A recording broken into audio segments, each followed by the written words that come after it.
বগুড়া জেলার মধ্যে যুগ্ম মহাসচিব কয়জন আছে? 6 জন।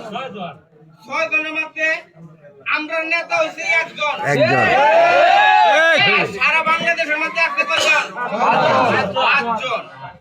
আমরা সবাই যদি একত্রিত হইয়া ওনারে ভোট দেই, উনি তো একটা বড় মাপের নেতা। যদি আমরা সবাই ভোট দেই তাহলে অবশ্যই হালুয়াঘাট এবং দুবাউড়ার উন্নয়ন করবার পাইব। আর সবাই 12 তারিখে আমরা 600 আলে কেন্দ্র দেয়া দানের শীষ মার খাই ভোট দিব এবং দোয়া চাই। সকলে ভালো থাকবেন। আসসালামু আলাইকুম। এই প্রতীক আছে নাকি?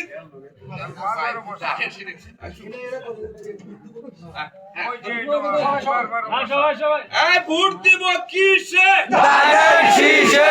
ভোট দিব কিসে? দানের শীষে। ভোট দিব কিসে? দানের শীষে। হালুয়াঘাটের উন্নয়ন, হালুয়াঘাটের উন্নয়ন, দুবাউড়ার উন্নয়ন, দুবাউড়ার উন্নয়ন। যাই হোক, সবাই ভালো থাকবেন, সুস্থ থাকবেন। আগামী 12 তারিখে দানের শীষ মার্কা।